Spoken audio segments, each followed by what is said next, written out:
네, 2020년 7월 14일 이정훈입니다.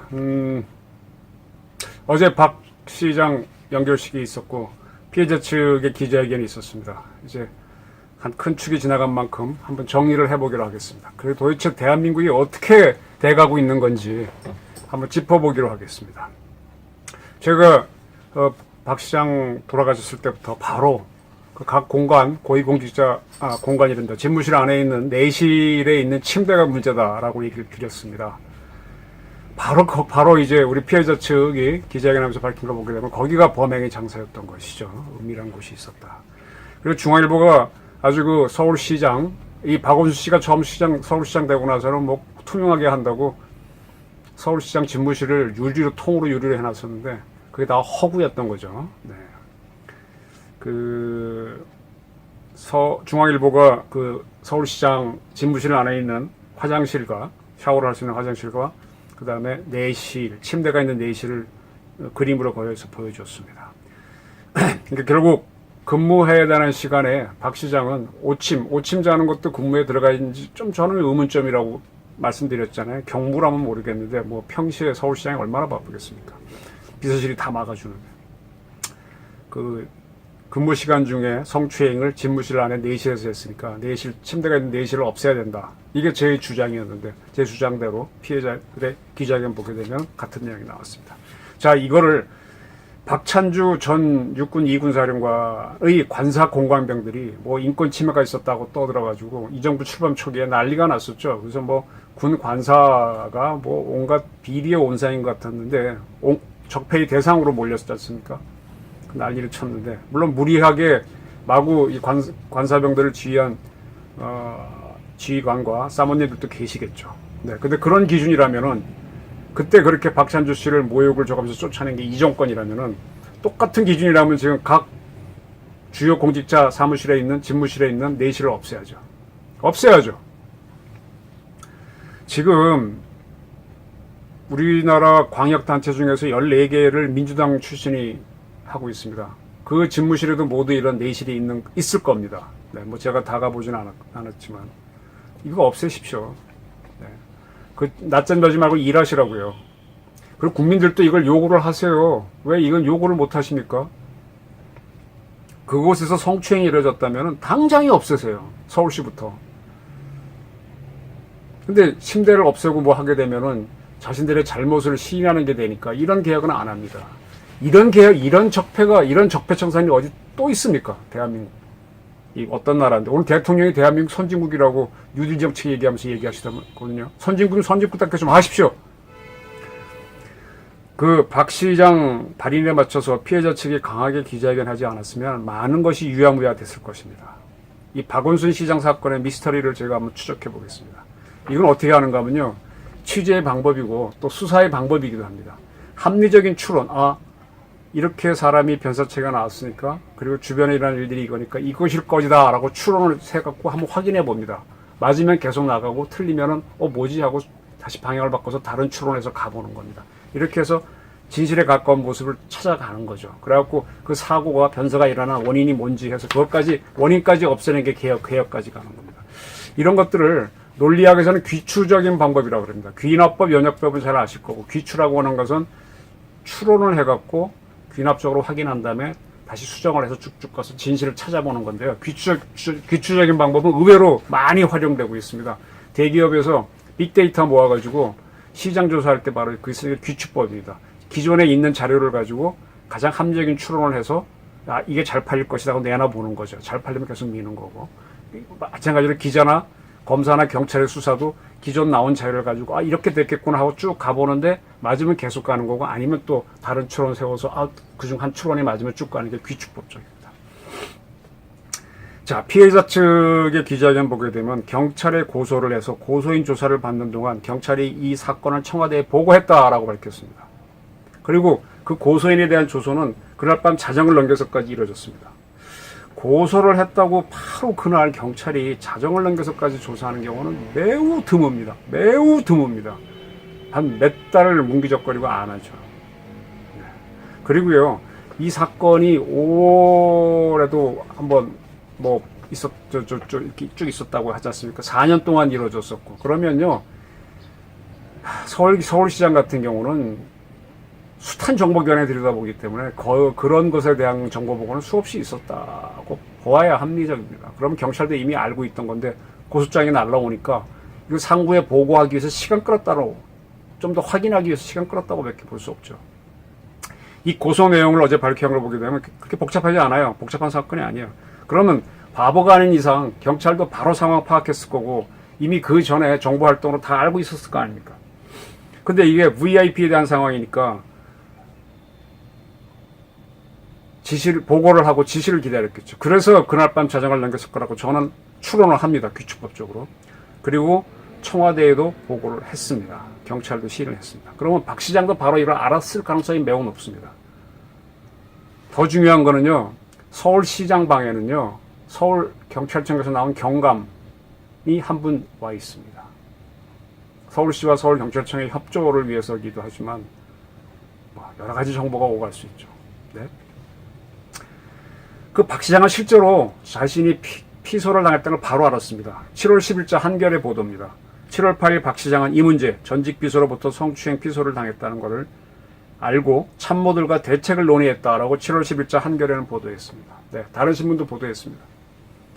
그러면 경찰이 고소인 조사를 하고 있을 때 박원순 시장은 같은 문제로 참모들과 회의를 했던 겁니다. 궁금증 1. 누가 박 시장에게 당신이 성추행 고소당했다는 걸 알려주었을까? 누가 알려주었을까? 왜 박 시장은 고소와 동시에 서울시에서 대책회의를 했을까? 이거 알아야죠. 이거는 뭔가 이 사건, 장례식까지 뭔가 보이지 않는 손이 있었다는 거를 찾아가기 위해서입니다. 이것은요, 박 시장의 휴대전화를 포렌식으로 풀면 답이 나올 수 있을 겁니다. 그런데 경찰은 유족과 상의해서 이제야 박 시장 휴대전화를 포렌식으로 풀어보겠다라고 이제서야 합니다. 이제 장례식 다 끝나고 나서. 근데 이러한 정보는 전화로 바로 하지 않고 구두로 했을 수도 있어요. 정보관계 책임자가 와서 구두로 이야기하거나. 그러니까 포렌식으로 해도 안 나올 수도 있죠. 따라서 박 시장 측근과 만난 사람들에 대한 조사를 좀 광범위하게 해야만 나올 겁니다. 아니면 경찰 측이 물어보면 바로 나옵니다. 이건. 자, 그리고 9일날 그렇게 나와서 9일날은 박 시장이 출근하지 않았죠. 그래서 8일날에 피소된 걸 알고 이제 그분은 9일날 출근하지 않았는데 그러게 난 다음에 그도 8일 밤부터 9일 출근하기 전까지 출근 안 하고 또 집을 나간 다음에도 누구가 상당히 통화를 했겠죠. 실력자나 실력자의 측근. 네. 그리고 교감했을 가능성이 높죠. 누구랑 통화했느냐. 그 중에 한 분이 정세균 총리다. 정신약속을 취소하기 위해서 전화를 받았다. 그 얘기만 있었습니다. 그런데 그거 집 나간 다음에 박 시장이 통화한 게 중요한 게 아니라요. 집 나가기 전에 누구랑 통화를 했느냐가 중요합니다. 왜 이런 제가 문제를 제기하는가? 박 시장이 유서를 남겼는데 그 중에 한 대목이 모든 분에게 죄송하다. 내 삶에서 함께 해주신 모든 분들에게 감사드린다. 라는 내용을 넣었습니다. 요거를 저는 어떻게 해석하는가 하면 자기가 피소가 당했잖아요. 그 피소당한 책임을 지라는 추궁을 받았다는 뜻이고요. 그 추궁에 대한 책임을 자기가 지겠다. 결국 자기가 저지른 거니까. 그래서 그런 내용을 넣었다고 봅니다. 그러면 누군가가 당신을 어떻게 했길래 이런 피소를 당해서 이 나라를 어렵게 만들어? 라는 추궁을 했겠죠. 누가 했을까요? 그런 사람들이 결국은 박 시장을 자살당하게 만든 사람들이죠. 그게 굉장히 부담스러울 겁니다. 8일 밤에서부터 9일 아침 10시까지 전화를 했을 거라고 추정이 됩니다. 귀축법적으로 보게 되면.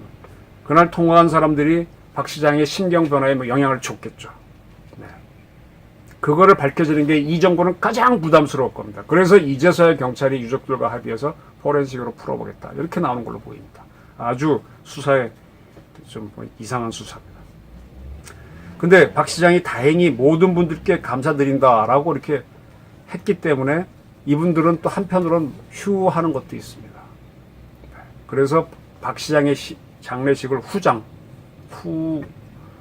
넉넉한 장으로 치러줬죠. 서울시장 장으로 치러줬죠. 근데요, 제가 지금까지 만나온 공무원들은요, 어떤 경우가 있어도 책임지지 않으려고 합니다.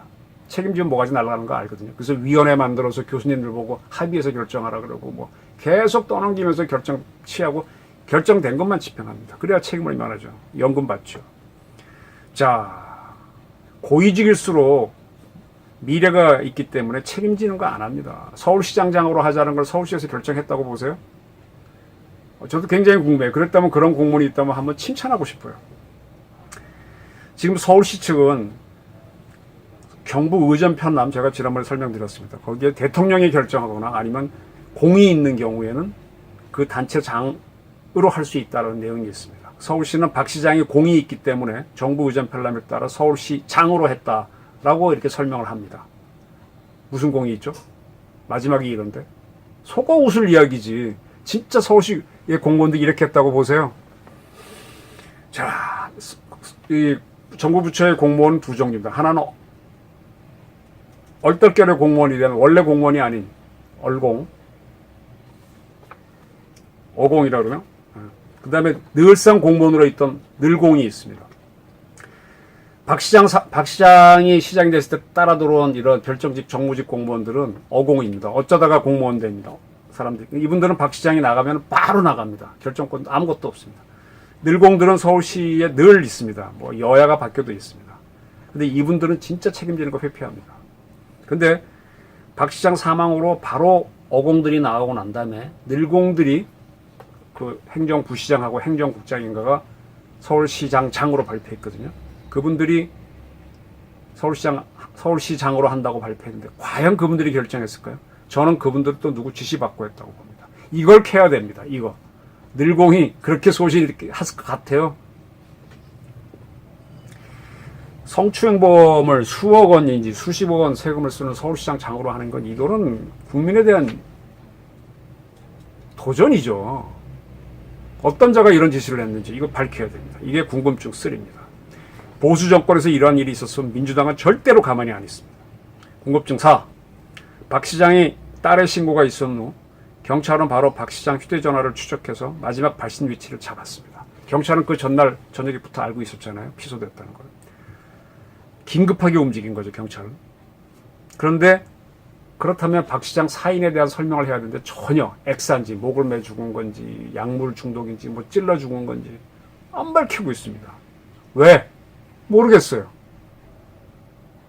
근데 다른 사람들은 다 밝혔거든요. 왜 못합니까? 이건 뭔가 지시가 있는 겁니다. 이거 궁금증 추적해야 됩니다. 국감을 해서라도 밝혀야 됩니다. 때문에 이러한 경찰한테 수사권을 줘야 된다는 여론이 식어듭니다. 저도 옛날에 뭐 표창원 의원 또 황운하 이런 분들하고 같이 경찰 수사권 독립에 대해서 김대중 정부 때 많이 공부하고 그랬는데 그땐 정말 밀어주려고 그랬습니다. 근데 이따위로 수사를 하게 되면 못 주겠어요. 못 주겠습니다. 저는 지금 황운하 씨가 경찰 수사권 독립 가장 주장했는데 국회의원 됐죠. 왜 경찰이 이렇게 수사 제대로 안 한 거에 대해서 어떻게 생각하는지 물어보고 싶습니다. 황운하 의원 한번 공개적으로 한번 밝혀보세요. 일본 경찰, 우리 일본 우습게 보는데요. 일본 도쿄경시청이나 지방경찰청 절대 이렇게 안 합니다. 일본 경찰 자존심 셉니다. 늘 한국 경찰이 일본 경찰 따라가자고 하면서 수사권 독립 요구했는데 이따위로 하면서 어떻게 줍니까? 이번에 경찰청장 지명된 사람 경대 몇 기죠? 참. 경대를 만들어서 엘리트를 키운 거는 똑바로 하라 키웠는데 결국은 경찰대가 아닌 사람과 똑같이 권력에 기어버리면 뭐하러 경찰대 유지합니까? 저는 경찰대 폐쇄로 운전합니다. 그게 경찰은 왜 중립적인 수사를 하지 못하고 알아서 기고 있는가가 궁금증 5입니다. 자, 그 다음에 박 시장이 사망한 숙정문에서부터 와룡공원 사이는 청와대가 지키는 수방사 바로 옆입니다. 그곳에는 수방사 담장 따라서 또는 이렇게 철책 따라서 등산로가 있기 때문에 등산로 곳곳에 CCTV가 있습니다. 때문에 박 시장이 그곳을 자살하는 것을 그 CCTV를 뭐 이렇게 되게 녹화만 하지 그거 다 보고 있을 수는 없잖아요. 화면이 너무 많으니까. 보고 있을 수는 없어도 자살하는 걸. 박 시장이 그곳에서 자살한 것 같다. 마지막 발신인이 여기서 있었다라는 정보가 있으면 바로 녹화한 걸 틀어갖고 찾을 수 있습니다. 수방사는 바로 찾을 수 있습니다. 지난 5월 달에 문재인 대통령은 사단장 경험을 하지 않은 김도균 소장을 수방사령관에 임명했습니다. 전임 30몇 명인가의 수방사령관은 전부 다 사단장 경험을 하고 왔습니다. 이 수도방위사령부는 굉장히 큰 조직이라서 사단 경험 없으면 좀 하기 힘듭니다. 근데 그렇지 않은 사람을 임명했어요. 국방부 대북정책관진한 김도균 씨를 했는데 그 양반은 9.19 군사합의를 주도했던 사람입니다. 근데 이 9.19 군사합의는 이미 깨졌죠. 가장 최근에는 인민군이 우리 3, 4단 100km 부대 GP를 쏘므로 총격 가했지 않습니까? 그렇게 경험 없는 일을 수방사령관에 임명한 거는 자기 측근이기 때문에 임명했다는 걸로 해석될 수 있지 않습니까? 그런데 그 수방사령관에 있는 수방사가 바로 곁에서 일어난 일을 현장을 보지 신고가 있은 다음에 많은 이들한테 바로 그날 뉴스에 바로 나왔잖아요. 박 시장 실종하고. 그럼에도 불구하고 현장을 안 봤다 또는 CCTV를 안 봤다 그러면 직무유기입니다.